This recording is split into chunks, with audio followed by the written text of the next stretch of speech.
whether it's pain caused by injury and illness or the stress imposed through competition and conflict, whether it's enduring prolonged famine, coping with the presence of people, or experiencing a rapidly changing climate. Brown bears must remain resilient in the face of challenge and hardship in order to survive. And that's what we're discussing today. Hi, everyone. This is Mike Fitz, your resident naturalist with explore.org, the world's largest live nature camp network.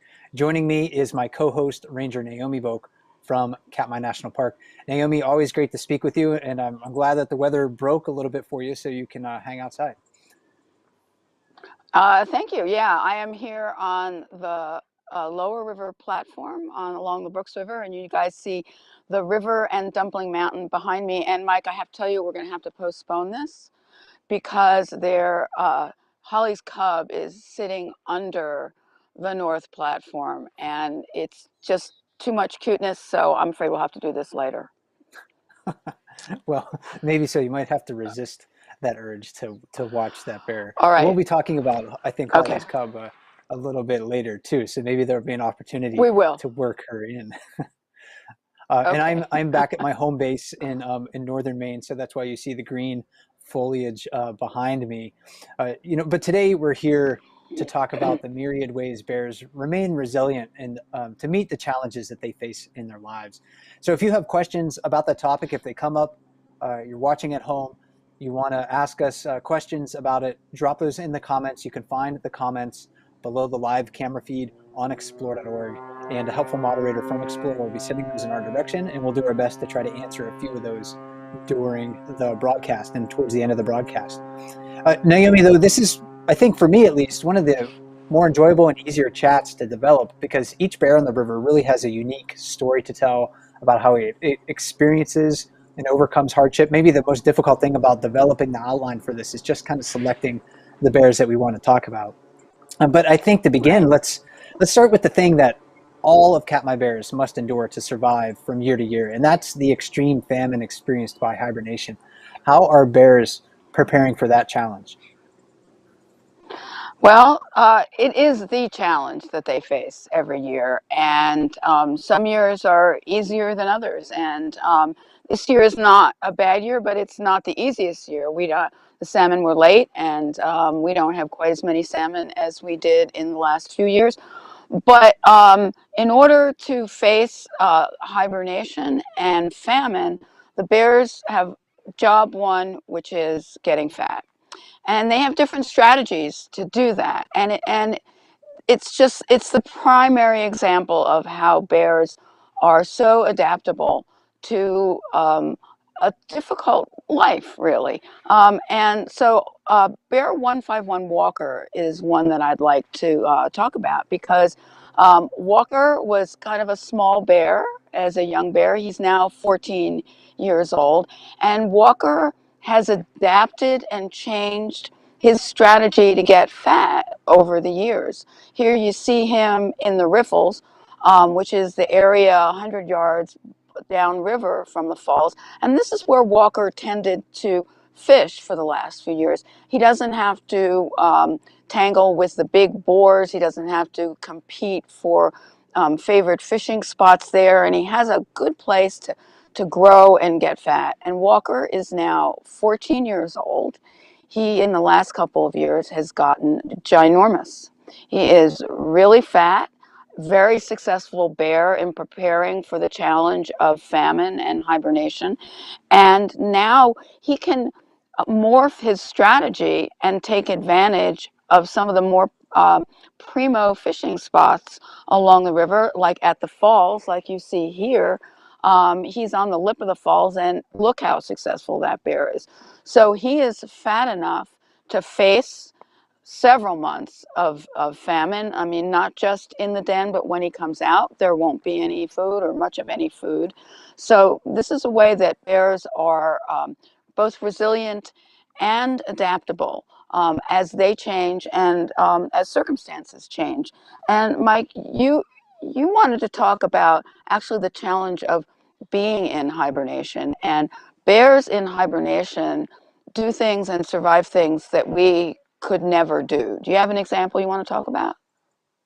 Well, one particular bear I think that's important to highlight in this process is one that's been very prominent on the cameras really since we turned the cameras on in June, and that's 128 Grazer. She was spending a ton of time on the lip of the falls. Today, she has 2 yearling cubs this year. So when you talk about Walker, I mean, he got to worry about himself. Grazer got to worry about her 2 cubs and keeping them well fed. But those yearlings are going to go into the den like her and survive on their fat reserves. Fat is the currency that allows bears to survive winter hibernation, and they're not going to be nursing while they're in the den. So Grazer not only has to protect these cubs and nurture them and teach them how to survive, but she also has to keep them well fed enough so that they get fat enough to survive during winter hibernation. And when bears go into the den, I mean, it is a significant challenge for them. Think about what a person needs to stay healthy. For instance, we need access to clean water and adequate food. We need regular exercise, and that's not necessarily running marathons. That's just like being able to move, about our day, to keep our muscles and our bones, in a healthy condition.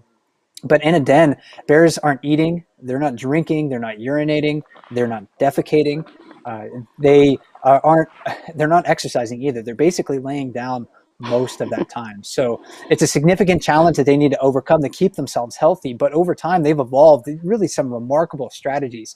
They don't experience significant muscle loss. They don't experience significant bone issues, so they don't suffer from things like osteoporosis in the den. And a lot of scientists are still trying to tease this out and figure out how bears are doing this. But with bone health in particular, I mean, it is really amazing because we need like gravity, we need force on our bones so our bones sort of remobilize and stay healthy. But when you're laying down, let's say if a person is confined to a bed for several weeks, our bones are going to weaken during that process. Now, make that the extreme end of things and be a bear in the den hibernating for 4 to 6 months. If a person was in the same position, we would be unlikely to walk, let alone have healthy bones and muscles when they come out of the den. But bears are able to do that. They might have genes that control bone formation mechanisms, and those could be, they could be more active, I should say, in the wintertime. They might retain more vitamin D. There's other evidence that suggests that bears suppress, some of the normal mechanisms of bone turnover and reformation. And really, kind of like the sum of those efforts prevents things like brittle bones and osteoporosis in brown bears. But then, when you're thinking about muscle health, there's another challenge going on there because, when you burn body fat, it's in a sense like a clean burning fuel for the animal. It produces metabolic water, so that's how the bears are staying hydrated. It produces body heat, so that helps to keep them warm. And then it also produces carbon dioxide, and that's just exhaled as the bear breathes. But when you burn muscle, and bears are still using some muscle even though they're in the den, that creates some other metabolic challenges because you're producing like ammonia waste that need to be purged from the body in some way. And that's what we do. We urinate it out and rid our bodies of that. It's filtered out through the kidneys, and voila, it's gone. Doesn't harm us. But and brown bears are doing that at this time of the year. But in the den, their kidneys are almost completely shut down. So they have to come up with a different mechanism. You could store it. You could store those poisons in your body, maybe sequester it in some way. But bears aren't doing that either. What they're actually doing is using those waste products and recycling it back into usable protein to keep their muscles healthy. It's really a parsimonious strategy that's quite amazing in its own way. And then lastly, before we move on, and all bears are doing this, probably in the den to some extent, they're able to heal wounds. And even though they are hypothermic during that time, they have a body temperature that's maybe 8 or 10 degrees below normal. Their heart rate drops to about 8 to 10 beats a minute at most. And, a person, again, in that same situation wouldn't be able to heal a broken bone or a wound, but bears have the ability to do that. So they really are metabolic marvels in a lot of ways. And that's, they're able to overcome that challenge faced by hibernation. They're preparing for it right now. But there are far more conspicuous examples of hardship that they must overcome, especially when you take a look at bears and you see things like wounds and scars. Yeah, injury is a significant challenge in it, and it's probably the one um, challenge that we see most often in front of the cams. And it's pretty disturbing to us because um, we see injuries that if it happened to us, we would be running to the doctor, trying to get help. It wouldn't heal on its own. But bears, again, when you talk about resilience, you think about how they recover from injury. And one instance, an example we had last year was 435's cub, Holly's cub, who was a spring cub last year and probably thought that playing with a porcupine was a good idea. Only the porcupine didn't think it was a good idea and released its quills, and that cub, its paw was filled with porcupine quills. So, and this happened in early September, and that cub was just a three-legged bear for the month of September. And it's amazing to watch. I mean, the adaptation to her mother, Holly, adapted to the situation too. They didn't walk quite as far or swim quite as far while that bear was healing, and it also would pull the quills from its paw, and biting that loosens and helps release those quills. So I'm being distracted by two subadults chasing each other. By the end of the month, when I left Brooks Camp, I saw her putting some weight on that, and now we see her just racing around, no evidence of any injury whatsoever. And look at her.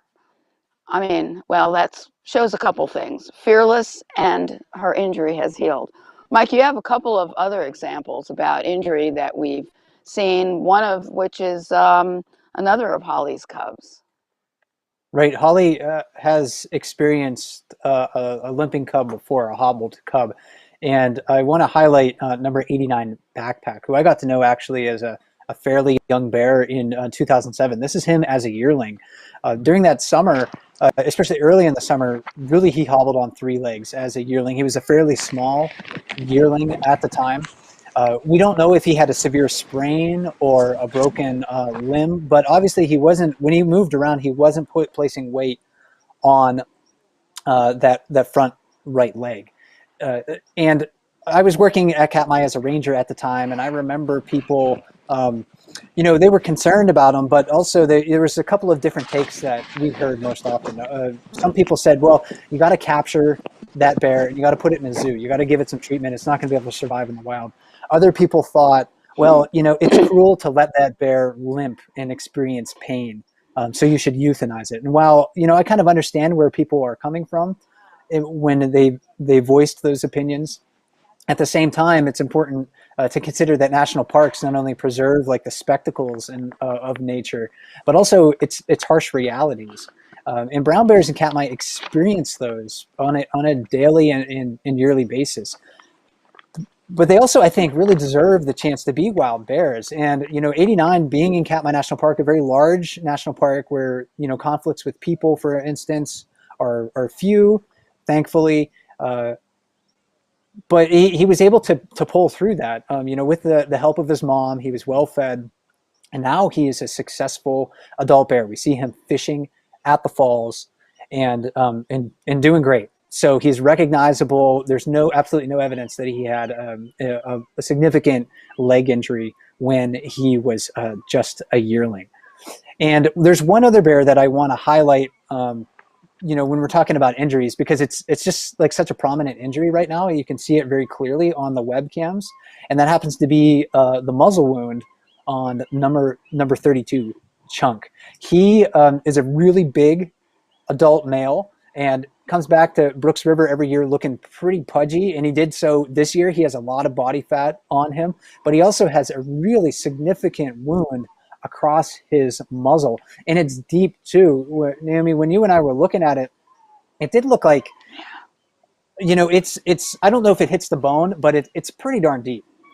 So I'm sure it causes him some discomfort and pain. It'll definitely give him a really prominent scar that'll last, into this fall, and it'll probably be recognizable next year. But that's kind of like a typical example a lot of the wounds that these bears face, and they just have to pull through it. And they do. They have a remarkable ability to ignore pain as they experience it, a remarkable ability to heal in the face of, of these injuries that would put us in the hospital.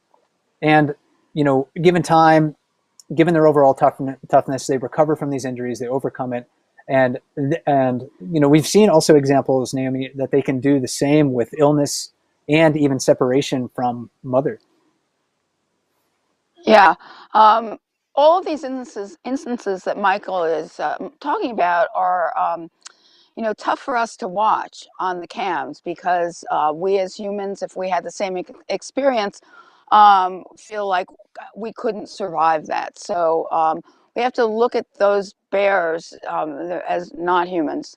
And one really poignant example of a bear being both sick and being separated from his mother is the bear that's now known as bear 6'3".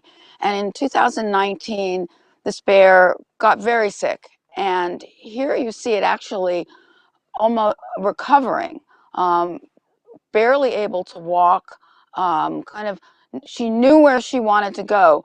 But this bear was left for dead by her mother, 505, and her sibling.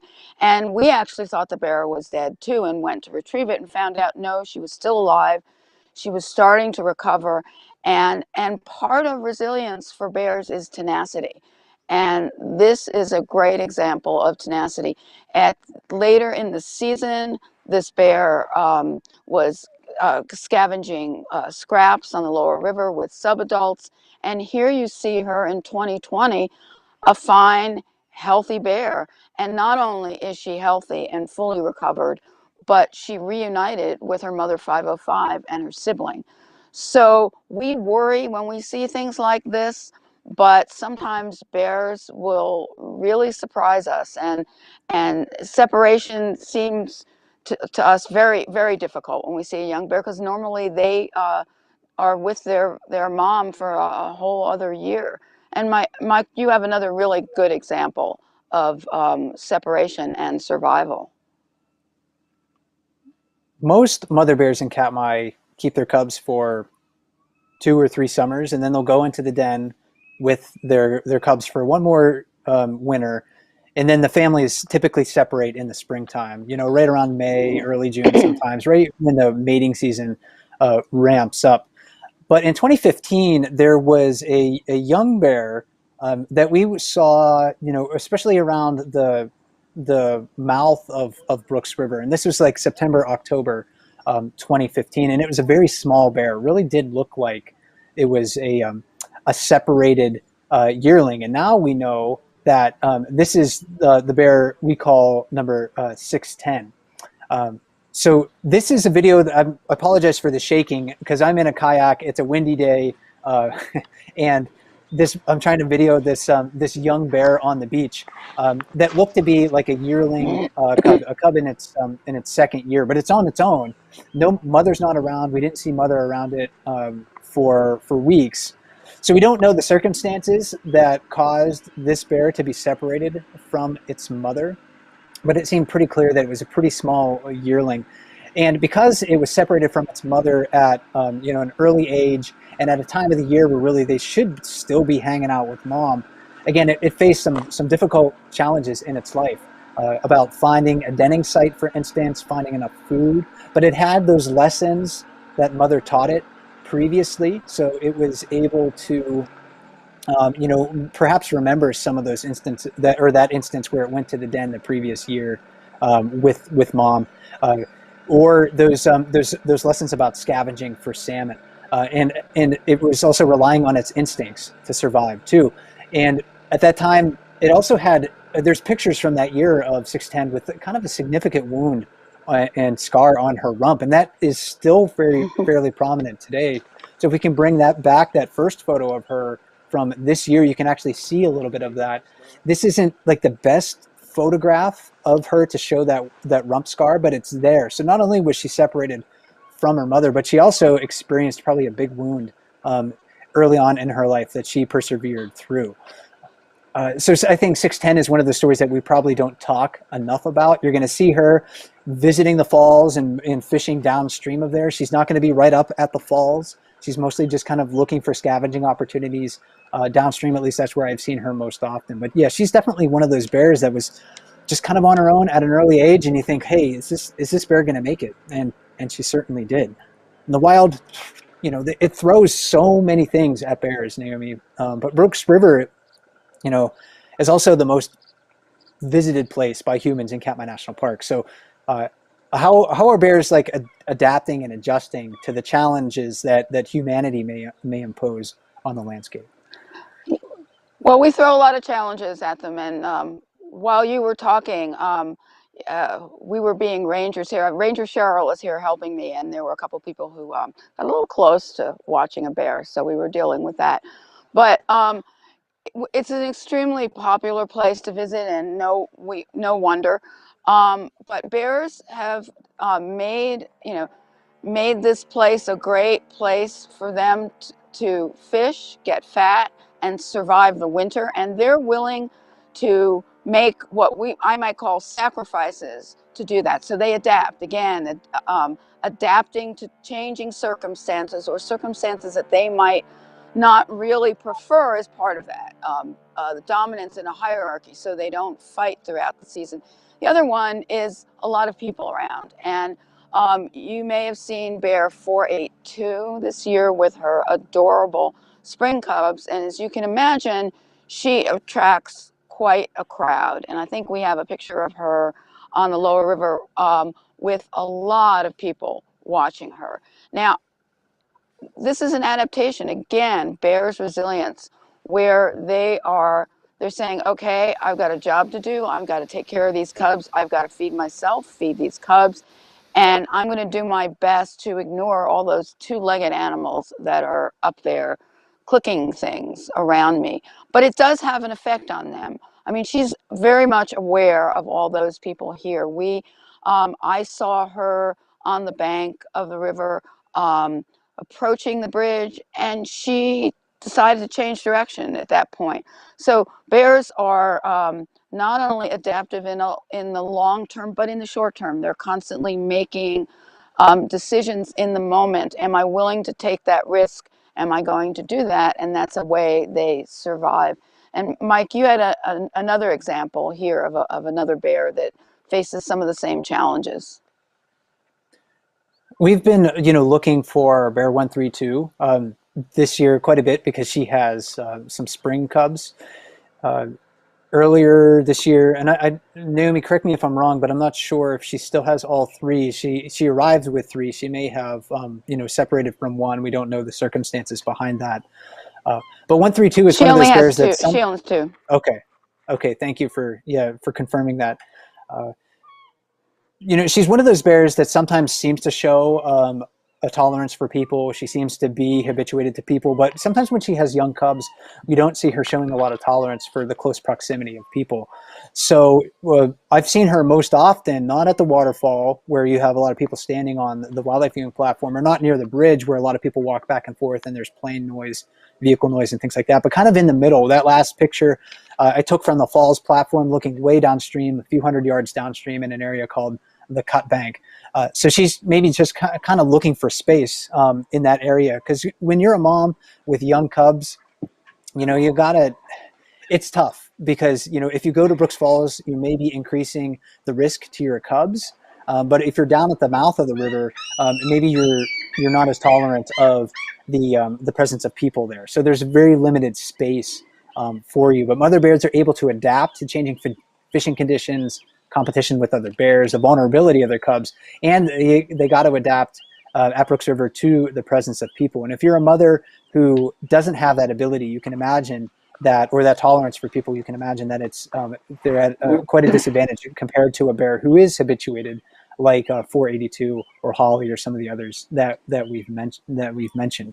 And this year, Naomi, not only are bears, experiencing a lot of people, but the rangers are as well. And I want to kind of bring in or ask you, what have the rangers been experiencing this year? Because I think it might be important to talk to folks who are thinking about visiting this year what they can do to help reduce their impact on the bears while they're at Brooks River.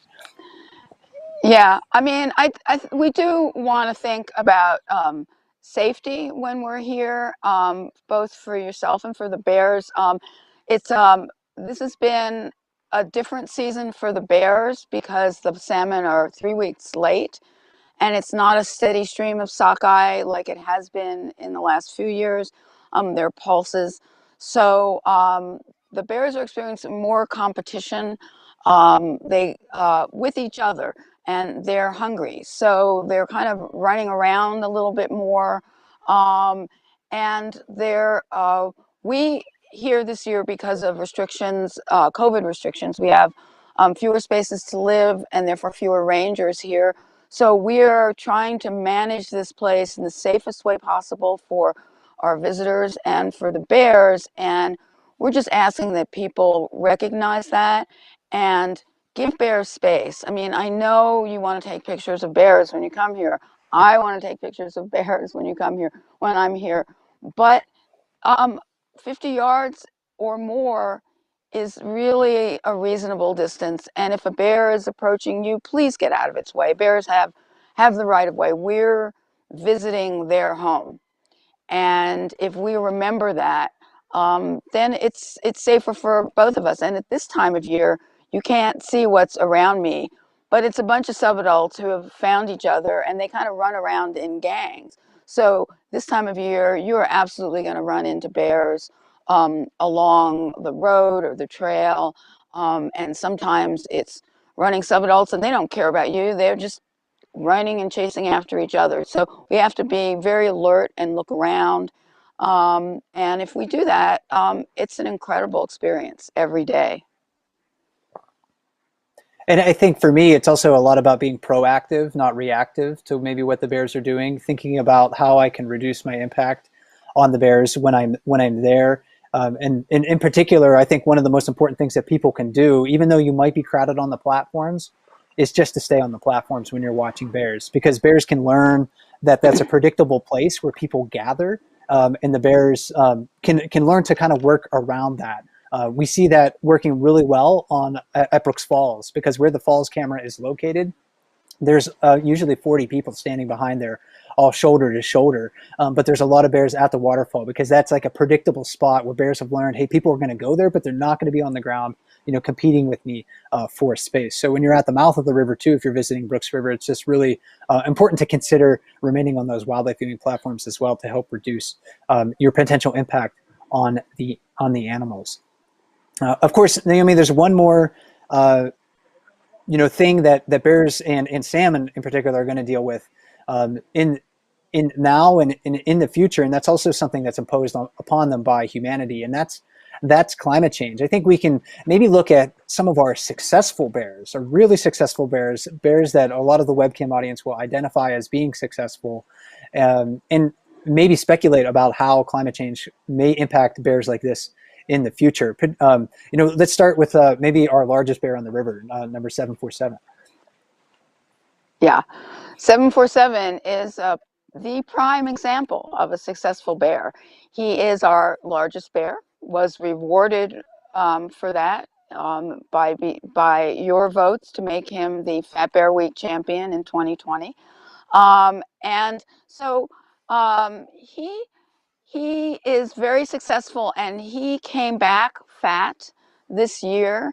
So he is a bear who could probably survive right now with not a lot of salmon, because he has those stores. But he also has a disadvantage. If for some reason there's warming in the Pacific, or warming here, and the fry don't, or eggs don't survive, and there's a year or 2 or 3 with fewer salmon, a bear of his size needs more salmon to survive, to support that bulk, whereas a smaller bear, a subadult, a younger bear, they can survive on grasses and berries. But a bear like this, right now, when there's a lot of salmon around, he's in good shape and a real example of success. The other thing is that when we have experienced climate change here in 2019, it was we had a week of 90 degrees, and not only was 747 and any other bear not able to find any salmon because the salmon were hiding in a cooler spot, but imagine being 1,000 pounds and wearing a fur coat. Not very comfortable and very difficult to find a comfortable place, and deal with all the other things that you have to deal with. So even a successful bear like that, we have such a healthy ecosystem here, but it could easily be damaged by climate change in so many ways. Mike, you want to talk about another bear that might show us an example of the effects of climate change? Well, just one more bear, yeah, that I think is just a great example of an adaptable bear, and that's number 503, a young adult male, born in 2013. We see him at the river, fishing successfully in many different locations. He's tolerant of many bears, but he also seems to know where his boundaries are when faced with more dominant bears. And so he's an adaptable angler. The brown bears overall are adaptable omnivores. They can survive on a wide variety of foods, but the bear population in Katmai and across much of coastal Alaska is highly dependent on salmon. So while we might have bears able to survive on vegetation, for instance, climate change could disrupt the salmon run, and that's really what fuels Katmai's ecological productivity. That's why there are so many bears living in Katmai National Park. And due to climate change, the North Pacific and the fresh waters of the Alaska Peninsula, including the Katmai area, are certainly warmer than they were 60 years ago. However, they haven't gotten warm, to a point where it's harming salmon habitat. Not yet. That's not the case for other places in North America. And it may not be the case in the future for Katmai. In fact, if we do nothing, climate modeling and some pretty solid science suggests that much of the North Pacific will become uninhabitable for sockeye salmon in the summertime, and even perhaps during parts of the wintertime as well. So really, if we're thinking about the welfare of the bears, the well-being of the people in our communities, our neighbors, no matter where we happen to be around the world, the people in Bristol Bay who depend on the salmon for their livelihood and the tourism that the brown bears and fish bring to the area, young people, future generations, then it's really imperative that we act to mitigate climate change. We do not have any more time to waste. And right now, Katmai, Bristol Bay is a beacon of hope amongst all the sad environmental news that's going on right now. The largest salmon run on record in Bristol Bay happened this year. They just broke the record, I think, yesterday. So really kind of amazing things going on there in Bristol Bay right now. And I certainly don't want to end the broadcast, Naomi, on a down note, because the resilience of bears, the size of the salmon run in the Bristol Bay area right now really offers us many stories of hope. Yes. I mean, we see examples of bears' ability to adapt and change and bounce back every day. And um, a bear's survival depends upon both physical and mental resilience. And it's hard not to worry when we see bears challenged by injury or illness or any other kinds of adversity. But to state the obvious, bears are not humans, and they have other mechanisms to cope and to thrive. And they're agile in adapting to a changing environment when their survival's at stake. So they're also tenacious in their daily efforts to survive and get through their biggest challenge, which is famine for half the year. So I think we have so much to admire and so much to learn from these bears, and I feel quite privileged to be able to watch them and learn from them every day. Mike, do we have time for a couple of questions? Yes, I think so. We can stick around for a few more minutes to answer a few of those viewer Sure. questions that came in. So thanks so much for everyone for questions, and we'll try to answer those in the comments directly after the broadcast. Uh, But a lot of people are interested in kind of like the topic that we've been discussing today, Naomi. And one person is wondering, and not just one person, but a lot of people. One person did ask about Otis. A lot of people have been wondering about him. One of the more prominent bears on Bear Cam since the beginning of Bear Cam back in 2012. He's an older bear in his mid-20s. At least he was last year. People are wondering, do we have any news about Otis? So I don't have any news. We haven't seen him yet. I don't know if there's been any development since the last time I talked to you, Naomi. No, I haven't seen Otis. And again, I'm being distracted because Holly and her cub are right below me. Mike, this is really difficult. If only Otis would show up, then we would stop the broadcast and trumpets would blare. But no, we haven't seen Otis. Sorry. Yeah, if Otis doesn't return, we're unlikely to know his true fate. It's always a little bit possible that an older bear like him could find another place to make a living, but Otis has come back to Brooks River every year of his adult life since 2001. So it's probably less likely that he's finding some other place to be, and maybe more likely that he is deceased. He left Brooks River last year looking like he was in good shape. I think we can certainly say that. I mean, there were so many salmon around. Yes. He looked pretty fat when we saw him last time. But food availability isn't the only thing that affects survival in brown bears. You can think of how many illnesses and ailments dogs suffer from, and other wild animals. Bears suffer from just as many, including things like cancer or viral infections. Certainly broken and worn down teeth, infected teeth, that impacts a lot of older bears. So, I mean, we don't know. And unfortunately, I wish I could give people, a solid answer. And if he doesn't return, allow people to reach some sort of closure. But unfortunately, we're probably not going to be able to do that with Otis. So he's one of those bears that we're looking for, and don't give up hope yet. I mean, he still definitely could return to the river this year. And speaking of, it could be a long journey this year. Yeah. No, I just could be a long, difficult journey for him this year, and we just don't know. And speaking of, kind of resilience after getting, kind of beat up in a fight, we saw 128 Grazer beat up on a subadult that got too close a couple of days ago, and somebody's wondering, how is that bear? Have you seen that bear, Naomi? Right after it was released from Grazer, it kind of shook things off and just went about its business. I didn't see anything that looked like a significant injury on it. So I suspect it's probably doing well, although maybe still hungry because it's just a smaller bear that didn't look like it had a lot of salmon meals in it. But I don't know if you have any news.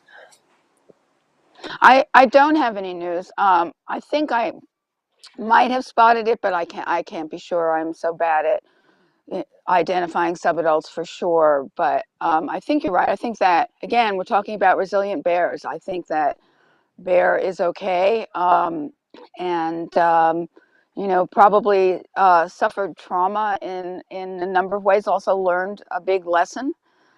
It's hard being a subadult. There are so many things to learn to survive. It's hard. So, but if we do have positive news, I will let you know. I haven't been able to show the video to Ranger Nick, who he's around bears up close and personal all the time, so could possibly get an ID from him and know if that bear has been around at all. So we're on the lookout.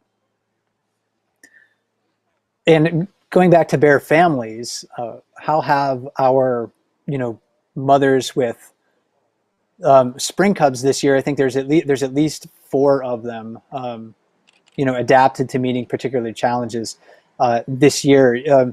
With with fewer salmon maybe moving through Brooks River than we've seen in the last few years, the ability for mother bears to make a living is harder. It's harder for them to make a living, I guess, to say it, just because most of the mother bears want to avoid Brooks Falls just because of the high concentration of bears there. Although there sometimes are females that will bring their spring cubs to the falls. So I think, overall they're doing fairly well. The salmon will only become more available to them and more accessible to them as the summer progresses, because early in summer, Brooks Falls and Brooks River is kind of where it's at. It's really the only place in the area, particularly in early July, where you're going to find salmon. But salmon right now are starting to spread throughout the watershed. So they're going to, bears are going to be able to spread throughout and fish in different locations. So I think they're going to do pretty well, especially as the salmon start to spawn. Have you noticed any particular examples, Naomi, of a bear kind of adapting to the circumstances this year, one of those mothers with cubs? Yeah, and one that I might cite is that because we've lost a lot of beach on Naknek Lake, so we sort of there's this long sloping shallow area, and there have been a number of salmon in that area. So we've had smaller bears and family groups catching fish along the beach on Naknek. So that's really interesting because normally it's a lot deeper there where the water is. I mean, the bears will, and especially the family groups, will walk the beach, but there's been fishing going on there. And also because we've had these big pulses of salmon and a lot of scraps and remnants and injured salmon, those fish are floating downriver. So I have seen the family groups get fish down there. And I must say, Bear 482 is quite a fisher bear, and I've seen her catch salmon down here in the lower river. So they're doing well. And we'll try to get to just one more question. I know there's a few more in our queue that we're unable to have time to get to, but I appreciate everyone taking the time to submit those questions. Our last question for the chat today is about resiliency from fights. People see a lot of wounds and scars on bears, and this person's just wondering about how resilient they are in the face of fights. When bears seem to get in fights, it doesn't seem like they dwell on it very long. From what I've seen, Naomi, a couple of years ago with 747 fighting number 68 in the jacuzzi right at the falls in July, two Titan bears getting into a real big brawl there. 747 walked away. He was bloodied. He lost that fight. But he came back to the waterfall not long afterwards and just started fishing again. And it seems like when bears get into fights like that, yeah, they're resilient in the sense that they just sort of get on with their life afterwards. Even if they happen to be injured. If the injury is severe enough, of course they're going to have to rest and let that heal a little bit, maybe before they can go back to active the normal activities. But otherwise, yeah, they just need to get on with daily life. Yeah, well, the other thing that I've noticed about bears who've suffered injuries like that from fights or other injuries is they kind of learn their limits. And so dominant bears will not make purposeful dominant moves. They'll go to safer situations until they've recovered. I think it's just interesting to watch. I think we've seen that when 856 was injured a couple years ago, he pulled back. And so that's another way they can recover and be resilient, is to understand their limits, which I think a lot of us humans have trouble doing. Well, it's been a fun conversation today, and I hope our audience enjoyed it as well. I certainly enjoyed speaking with Ranger Naomi Vogt from Katmai National Park, my co-host today. My name is Mike Fitz with Explore.org. We got more live events planned for the rest of the summer, so look forward to those as with us, because I'm looking forward to presenting them and sharing this experience with everybody. Have a great night, everyone.